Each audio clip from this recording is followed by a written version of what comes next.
What's going on, everyone? Welcome back. Today I have some Annihilape gameplay to showcase, a Pokemon that normally I don't really like to use because there is a lot of luck involved when using it. You have Night Slash boost shenanigans, then the bait and nuke scenario with the Night Slash and the Shadow Ball. It leads to a lot of inconsistent gameplay, but it's a good Pokemon, right? It's a good Pokemon for a reason. I need to learn to use it one day, so let's take a look at the battles and see just how strong it is. Alright, so getting into game number 1 here, we're going to see that we have our Lantern lead into a Alolan Sandslash here. This is a very interesting matchup. Our Lantern can do quite a bit of damage. We are using the Water Gun Lantern today with a Shadow Gligar and then the Annihilape in the back. So we have a lot of neutral pressure into this, but they also have the option here to go for the Drill Run. It's a super effective move, and it can do a lot of damage to us. We're going to try our best to chip it down with Surfs, hopefully draw some shields, and the worst thing about this matchup is I know that Alolan Sandslash generally has Water types in the back, so our Gligar is probably going to be pretty much, trying to struggle to find any play this game. We get another Surf off right before we get Shadow Claw down. We get 2 shield advantage here right at the start of the game. We have to remember this, if this is an Ice Punch here, they're at 4 Shadow Claws. They're 1 Shadow Claw off of their next Ice Punch right now, which means that if my Gligar does get aligned into that A-Slash later on, if they can do 1 Shadow Claw before throwing a move, then they can get the Ice Punch, and we'll have to make sure to try to make a catch later on. Azu is what comes in. This is a pretty common pairing with the A-Slash. A-Slash Azu, I think the third is very likely to be a Feraligatr at this point. That's kind of the Mind Joke team. He's a fellow streamer, someone who is a very, very good battler. So if this is that team, we're going to have to pay close attention to what our opponent is going to do here. We are going to try our best to take out this Azu. Our catch isn't quite up yet. Our opponent, waiting for a catch, they thought that I might be able to swap out. They actually overcome a little bit too much here. We go for the dig, we knock out the Azu. And now if that A-Slash comes back in, we're going to have to swap after 1 fast attack. If it's the third, we'll have to play it out from here. And it is that Feraligatr, non-shadow, so I can't one-shot this with a dig. It's a little bit scary here. We have to watch for the catch. They do try to catch. We swap after 1 Shadow Claw, as I was saying. They have the Ice Punch right now. We catch the move on our Lantern, and now we can close out the game with our Shadow Gligar. They basically triple counter Gligar this game, but fortunately I was able to set it up with both shield and energy advantage here into the end game, which was able to overturn some of these matchups that, otherwise would be pretty bad, right? We're going to get the shield here on the Hydro Cannon. We have the Aerial Ace loaded. We can knock it out here with this next move and take a win on a very awkward lead matchup here. Shadow Alolan Sandslash, if you don't have that counter user in the lead, always puts in a ton of work into my team. It's a bit of a core breaker for the Lantern and Gligar duo, so very happy I was able to take the win there. Alright, next matchup, we're going to see our Water Gun Lantern into a Shadow Quagsire. You might expect that the ground type here would have a lot of good play into the Lantern, but the thing is, this doesn't actually have a lot of ground type damage, right? Shadow Quagsire is running Stone Edge most of the time now, so if I shield up the Stone Edge, then I'm going to be able to basically take no damage here. I'll shield up the first move. I can outpace here. Well, I don't quite outpace. I pace very evenly to the Surfs as they do the Stone Edge, so we can make a nice catch here on our Annihilape. Absorb the Stone Edge, make it so that we're taking resisted damage here rather than taking neutral, and our Annihilape hopefully will bait something out that our Gligar wouldn't want to see. We actually see the regular Charizard here. We don't see a lot of Charizard, let alone, non-Shadow. Non-Shadow Charizard is kind of a crazy pick. Because of it being non-Shadow, though, there's a chance our Ape can hang on here, get to 2 Night Slashes, take a shield, and do a ton of damage to this thing. Do they want to shield a Charizard when I have a Lantern already in the back here?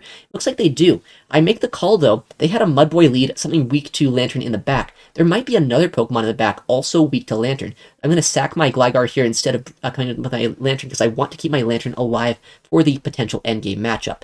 No shield both of these moves. We're going to just drain all of the energy here. Water Gun this Charizard down, Water Gun down the Lantern, and hopefully take the game. It is a Bastiodon in the back. This is a very good matchup for our Water type. I guess they were kind of ABA weak to Water type damage. I mean, not really, because Quagsire is generally pretty strong in those matchups, but they also had a Charizard in the back, so a lot of Water type damage here is very problematic for our opposing trainer. Water Gun Lantern has a lot of fast move pressure against Bastiodon as well, so we're going to try our best right now to just spam out Water Guns and to spam out Surfs and to do as much damage as we can.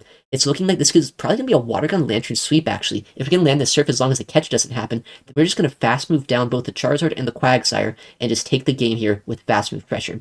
Bastiodon goes down. If the Charizard comes in, we can fast move it down. If the Quagsire comes in, we can fast move that down as well. They come in with the Zard, we get energy. They come in with the Quagsire, and they realize they're not going to get the Aqua Tail. They top left, and we take the game with our Lantern sweeping the whole matchup there. Alright, Lantern lead into a Vigoroth. This is a good matchup, but it's not great, right? We have two picks in the back that are generally anti-fighters, right? So I don't really like wasting my Lantern here. Annihilape as well is likely going to be hard answered in the back, because if you have something like a Vigoroth lead, the odds of like a Mandibuzz, a Gligar, something that just hard walls you, maybe a Wigglytuff in the back, is very, very high. We're going to go for a Thunderbolt, try to get a shield from this if we can. That way, if they do shield their Vigoroth here, we can neutralize all of the advantage they're going to get with this with our Annihilape when it comes in. Annihilape is great at absorbing energy from the Vigoroths. It's also very strong at just countering it down, getting advantage for the backline. So if they stay in this matchup, we'll be able to absorb the energy. They actually end up swapping out to their Shadow Gligar. This is a good matchup for our own Shadow Gligar up shields, and it's also good that we're avoiding this with our own Annihilape, but this means that there might be another thing in the back that's strong into Ape. They wouldn't swap out otherwise, right? I would at least think so. It might be a Mandibuzz, it might be, a Wigglytuff. Hopefully it's not. Maybe it's something that's just more kind of neutral into me. If it is, then saving shields for Annihilape could be the play. I'm going to shield this, though, because I still need to take this out. I don't want to take a ton of fast move pressure from this, so we'll go for the Aerial Ace. We have another Aerial Ace almost in 2 wing attacks here, so as long as something can't fast attack us down here in just 2 wing attacks, we should be able to get the move off. What is going to come in? If it's the Vigoroth, we can absorb the energy. It is a Shadow Typhlosion. We get the wing attacks, we get the Aerial Ace off here. This should take a shield. This is not a hard answer to Annihilape. We can come in with our Annihilape here, shield this move. It could be a blast burn. It would basically one-shot us, and hopefully at this point just win this game with Annihilape going for fast moves, getting the Shadow Ball off against this, taking as little fast move and charge move pressure from this Typhlosion as we can, so we can absorb the energy on the Vigoroth, counter it down, and take the match. Annihilape proving why it's so strong, especially into Vigoroth, which is generally a very safe pick. This is an awkward lead. We have our Shadow Gligar in the back, and we have our own Annihilape that really wouldn't want to be in this matchup energy at a disadvantage here. So what we're going to do is just try to play out this lead, try to make the calls right on these Night Slash and Shadow Balls. It's always a 50-50. Are they going to try to bait you? Are they going to just go straight for it? Either way, we can get a lot of fast move pressure here with our Lantern and make it so that at least this Annihilape's not going to be a huge problem for our backline. Annihilape generally does pair well with things that are weak to fighting type damage, so if we can get this out of the way, maybe there's a Dugong, a Bastiodon, maybe a Lickitung in the back, so our own Annihilape should have a lot of play. They build up a ton of energy here. They're almost at back-to-back Night Slash. They probably aren't not going to throw a Shadow Ball from this range, because if they Night Slash, they can just counter us down, come out of this with basically a Shadow Ball of energy, and do quite a bit of work into our backline. They end up swapping out, which is totally fine by me. We see the Dugong here. This is likely the Jason team. If you don't know what that is, it's Annihilape lead with Dugong and Bastiodon in the back. So if that is the team, our Shadow Gligar should have a ton of play right now. They do Icy Wind us. Icy Wind will drop our attack here. We'll go for the Shadow Ball right on CMP to get as much energy as we can out of this matchup. Try to CMP the Annihilape if it comes back in with a Night Slash, and if they win CMP, at least we'll drain a little bit of energy here. They do throw right on CMP. We lose CMP because my Annihilape here is a little bit more bulky than I think most in the current meta right now. And they do have another move here. Luckily, I know this is just a Night Slash. They didn't store a Night Slash and a Shadow Ball, so definitely going to no-shield this move, and it is the Bastion on the back. Our Gligar up shields is going to have a great time there, taking the game and getting us a victory against the Jason team. All right, fantastic lead, right? Azumarill is generally a good matchup for Lantern. However, with Water Gun here, it is a little bit more awkward. We don't have a lot of fast move pressure into it. We generate energy a little bit slower than the Spark Lantern would, so we're just going to try our best here to go for Thunderbolts, make it so this Azu's not going to be a big problem for our backline, because our Gligar and our Annihilape both wouldn't really want to see this if they can help it. We can still go for 2 Thunderbolts. We can get 2 Thunderbolts off before 2 Poliwraths knock us out, so we don't even have to invest a shield. If they want to shield both Thunderbolts, that's fine by me, and if they don't, if they only shield one, then we're going to basically take out this full health Azumarill and also get a shield from them for basically nothing at this point. We just sacrifice our Lantern, which likely doesn't have a ton of play in the back. Are they going to shield? Are they going to not? Looks like they don't end up shielding it. I'm going to hard swap into my Annihilape here, because I was thinking, Azu might be their only answer to it, but here we see the Wigglytuff. This is probably the worst matchup for Annihilape to be in. We're going to go for the Night Slash, maybe get a boost, maybe not. We didn't end up getting it on the first one. At this point, even if we get a boost, it's probably not going to matter too much. We're only going to get a couple counters if it even happens. We do get the boost. We get 3 counters off, which actually do a decent amount of damage here, but it doesn't really matter. A Gligar or a Lantern would be able to absorb energy, farm down anyway. We'll have to see what exactly they're going to do here. They do throw a move, likely an Icy Wind. That would basically one-shot our Gligar from this range. We're going to shield it and get a debuff, which is a little bit unfortunate, but we can clear it. We still have our Lantern alive. We get a nice farm down with our Gligar as well, so we have energy lead here. We can clear our debuff. If that Azu comes back in, we can throw energy into it. If we see what the third is, then we can play it by ear. Looks like the third Pokemon is going to be a Charjabug, a pick that my Gligar actually has a ton of play into. So we can just start spamming out moves. We are debuffed. And they do end up shielding on the debuff. We wouldn't have done too much damage with that debuffed Aerial Ace, but at this point, they don't really have much health on their Azu left, so it makes sense. What we're going to try to do here is, since they overfarmed so much, it's a pretty easy catch to make on our Lantern. This accomplishes two things. We both drain their energy, and we clear the attack drop that was on our Gligar. Nice undercharge by them. They get one extra volt switch, but that's not really going to matter because the energy on Charge Bug isn't really what's scary here. What's scary is Azu is still in the back. They have a little bit of health, but since they didn't throw moves, we still have a shield here. We can get to an Aerial Ace or just farm them down and take the win here in that game. A nice lead, but a bit of a tricky backline once we saw that Wigglytuff on our Annihilape, still able to take the win. Alright, Bastion on lead. This could be Grasshole. It looks like it might just be. We see the Shadow Victory Bell safe swap here. We do have an answer to this, but the thing is, if you want to 2-shield your Shadow Victory Bell against a Shadow Gligar, you can actually flip this matchup. We don't have a huge answer for another grass type if it is full Grasshole, but if it's a Wigglytuff in the back, our Lantern can align there. We can get our Annihilape against the Bastiodon and be in a fine spot. But if it is going to be the variation of Grasshole with a second grass type, it could be a little tricky depending on which one it is. If it's like a Tropius here, that would probably be the worst case scenario. Hopefully they're not going to Acid Spray us. If they do, then we're going to be in a little bit of a pickle, but it is just a Leaf Blade, so we're not going to be debuffed. See what they come in with. Probably not going to be the Bastiodon, and there it is. The Tropius comes in. We have the ability to get to Shadow Balls here. Since our debuff, or our defense rather, is not debuffed, we're going to be able to get these off. Probably can get to 2 before they can knock us out with Razor Leaf damage, and even if they try to make a catch on their Bastiodon, we can farm up energy on our Lantern. Thunderbolt from that range would knock out the Tropius, and we can take the game just by whittling down this Basti with our Lantern and Thunderbolting that Tropius later on. Basti is very bulky, so this might take a second to accomplish here, but we can have such a strong matchup here. If we had Spark Lantern, honestly, this game would be a lot harder to deal with. Bastiodon takes very little damage from Spark. The Water Guns actually rip through its health pretty quickly here, right? So we're going to get up to basically back-to-back moves. We have a Thunderbolt almost loaded, and we also have a Surf loaded. Right now, we're going to knock out this Basti, or almost knock them out. Water Gun them down a little bit more here, get the Thunderbolt off against the Tropius, and we'll be able to take the game here with our Water Gun Lantern sweeping the backline, I guess, of Grasshole, right? You don't normally see the Water type taking out the Grass type here, but it sometimes does happen, so Lantern pulling its weight that match for sure. Speaking of Lantern pulling its weight, a Skarmory lead, fantastic stuff, but they have a bit of a interesting safe swap here. It's going to be the Shadow Poliwrath. It's an interesting matchup. We have a hard answer with our Annihilape, but if they do land a Scald, they can actually flip this matchup. Are they going to go for it? They do bait with the Icy Wind. I've seen some Poliwrath safe swaps recently running the Power Up Punch moveset, so maybe this thing doesn't even have Scald. Maybe there's a chance it's just Icy Wind Power Up Punch, and we don't need to shield the next move here.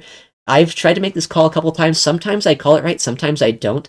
Let's see what happens. We no shield, and it's a Scald, so this is a terrible situation. There is still going to be that Skarmory, right? And we lost switch advantage, so our Gligar is going to have all of its energy absorbed by a Skarmory. That's terrible. We just have to hope that our Lantern might have play into the third. Maybe it's something like a Quagsire, maybe a Gligar in the back. Both pair very well with Skarmory. We'll just have to see.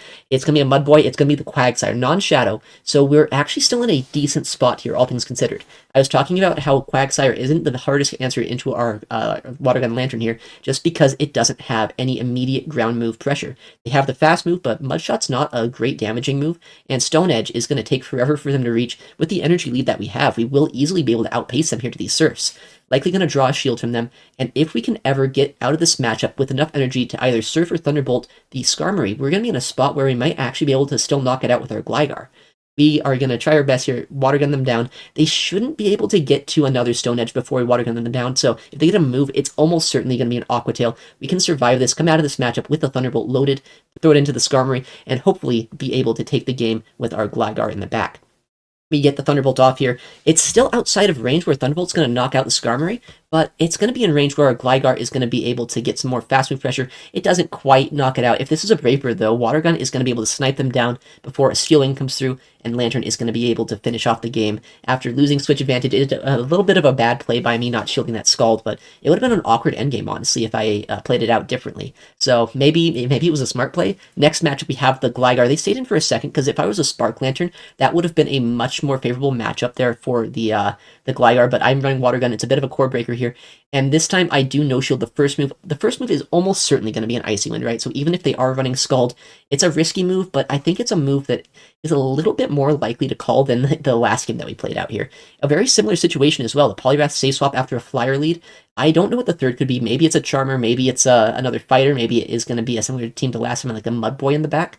But now we can throw the Night Slash. We can get the guarantee that we're going to keep switch advantage. If they shield, we'll shield ourselves. If they no shield, then we'll be able to hopefully get a move off against this Gligar. We throw the Night Slash. It's not going to do a ton of damage because we are debuffed on our Annihilape, but any chip damage is good here.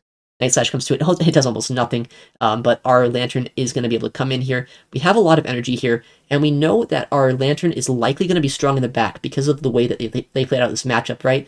But it's an Annihilape, so maybe our Lantern wasn't the strongest pick in the back, but they wanted to test if I was running Spark or Water Gun for that Poliwrath.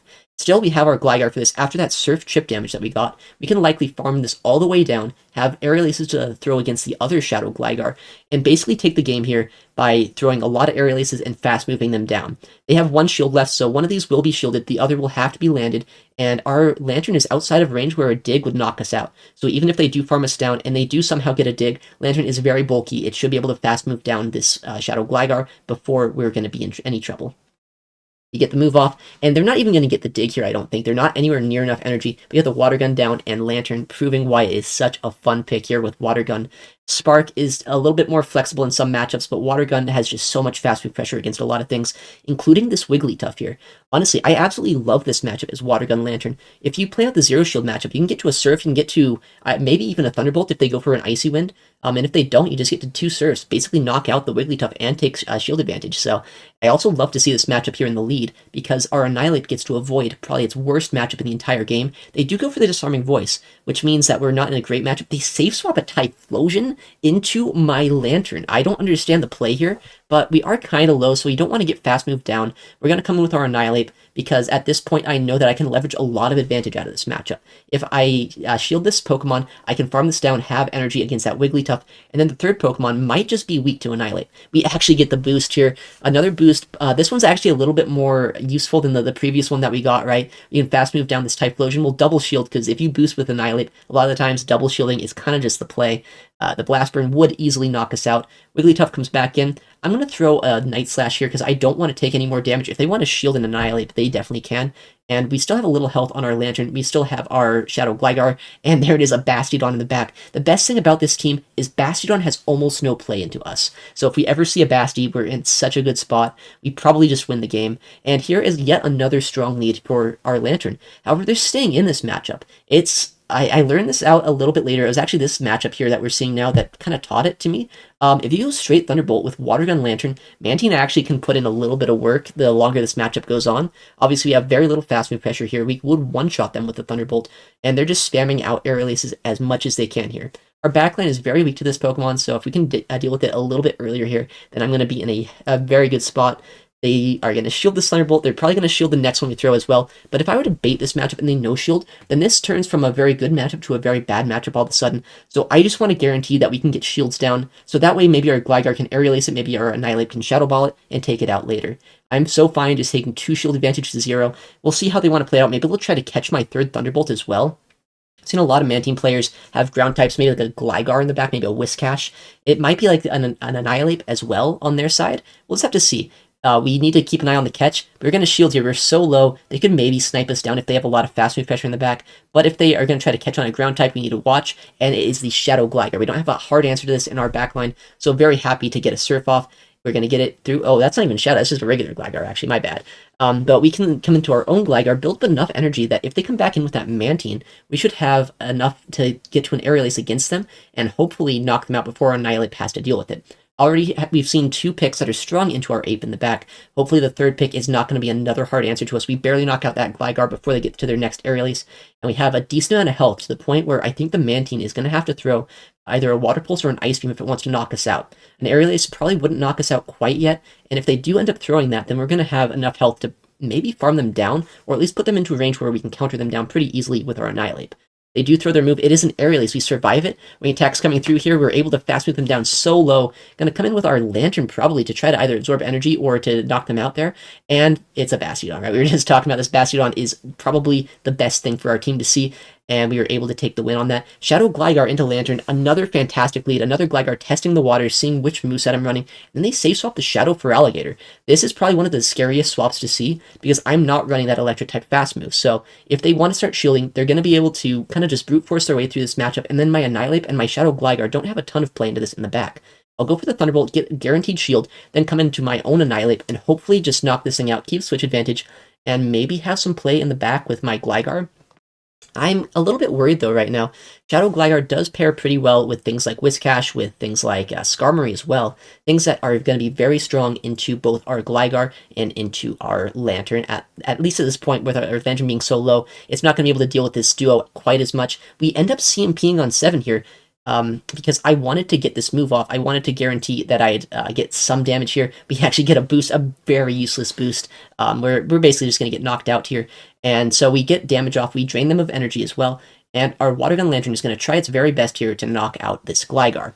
They're staying in, which makes me think the backline probably is going to be a little bit weak here to Lantern. I'm going to shield this up. If it is a Skarmory, I'm in a little bit of trouble. If it's anything else, you know, we'll have to see. It is a Skarmory. We are in range right now where we probably would get knocked out by a Sky Attack. It's very scary. I want to try to catch a move onto my Gligar, because if they don't throw a Brave Bird at my Gligar, it's going to need 2 moves to knock me out, and then they're going to need way more energy than they're going to be able to deal with, or to be able to generate before I can knock them out. We get the 2 Surfs off. We actually do catch the Sky Attack here, and so this means that this Skarmory either is going to have to spend a ton more energy to knock out my Gligar, or take a ton of chip damage from me throwing Digs and Aerial Aces at them. They do throw another move. Is it going to be a Brave Bird, or is it a Sky Attack? It is a Sky Attack. We survive that. We can get to a move now because of that. The Aerial Ace is going to put them dangerously low at this point. We're going to have to hope our Lantern is going to be able to finish off this game. We have just a little bit of health on them. They end up swapping for some reason to their Gligar. That doesn't really matter. They're not going to get another move. We can Water Gun them down, get to the Surf here, take out the Skarmory, and just barely pull out the victory where our Gligar had very little play into this game. Lantern pulling out yet another win. It is such a fun Pokemon to use here. Getting into this next match, we're going to see our Lantern lead into a Deoxys defense. I was using this just yesterday. It's a very strong pick. Water Gun Lantern does shred through its health pretty quickly here. This is Deoxys defense. It's not Deoxys HP, so if any one-turn moves do more than 1 damage to it, they really start adding up over time. We'll see what they end up throwing. It's a Thunderbolt, and they'll likely throw a Psycho Boost before I get to 2 Surfs. This is going to be an easy shield, in my opinion. I know that they're going to swap out after this, so I have a ton of energy. I have switch advantage after this, and it's going to be the Lickitung that comes in. I'm going to build up energy, then come in with my Annihilape. We already saw that they had a bit of a weakness to a Ghost type in the lead. It's very likely either a Mandibuzz in the back, which was the team I was running, or I've seen other people run Wigglytuff, which is another pick that I really wouldn't want my Annihilape to be locked in against. If it is that Wigglytuff or that Mandibuzz, we have a lot of energy loaded on our Lantern. We have our Gligar as well that's going to have a lot of play into both. We're going to try our best to whittle down this Lickitung so our backline doesn't have to deal with it, and see what they want to do here. Night Slash isn't just barely not going to knock them out, but I also think that this Body Slam just might not knock us out quite yet. So we're going to no-shield it. We're going to barely get the counter down here. See how they want to play it out. They are waiting down their switch clock here. So if they actually let me, I think I want to swap out of this matchup. We can swap out. We can go for the Thunderbolt here, which is going to do a ton of damage to this Deoxys. Maybe they're not going to expect the Thunderbolt. Maybe they think I'm going to throw the Surf. But yeah, they no-shield that move. They're in range right now where I'm going to be able to farm them down before they're ever going to be able to get to another Psycho Boost against me. Thunderbolt's going to come through against this Wigglytuff. They no-shield that as well. They must have forgot how much energy I had here. At this point, I see my win condition. They have 2 shields, right? So I'd have to get to 3 moves if I want to ever knock out this Wigglytuff. That's unlikely. It's more likely that I could get a fast move farm down here, and I can always reset the debuff that this Icy Wind will be able to get onto my Gligar by swapping into my Annihilape. So it might actually be a good thing I saved it in the back. Plus, I can get a counter onto this Wigglytuff with my Annihilape, which will do more damage than anything that my Gligar can throw here.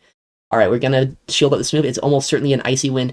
And then we're going to swap to our Ape, get that 1 counter, reset the debuff, and at this point just start tapping our screen. Hopefully going to fast move everything down right now. We take out the Deoxys, they don't get the Psycho Boost, then we can wing attack down that Wigglytuff and take the game there. A very fun team, a very flexible team as well. We end off today with a 5-0. We've been really struggling in the Go Battle League recently. I've tried my best to come up with like creative teams and stuff. Maybe it's just going for meta here that's going to work out. This gets us all the way back up to expert rank 2769, which, you know, we were here literally like a week ago, but we're back, I guess. Water Gun Lantern and Annihilape, very strong duo. They were so safe in most of my matches today. I think I had 2 5-0s today, which really helped out the climb, and it was a lot of fun to use. Annihilape, I don't like this pick a lot of the time. Maybe I just need to learn how to use it a little bit better. It's undeniable how strong it really can be. Alright everyone, thank you so much for watching this video. I stream Pokemon Go PvP nearly every day at twitch.tv/itsaxon, so if you want to see this kind of content live, make sure to check me out there. I'm also going to be uploading a ton more YouTube videos here on this channel, so if you want to see more like this, make sure to subscribe. Alright, thank you so much for watching, take care, and I'll see you in the next one.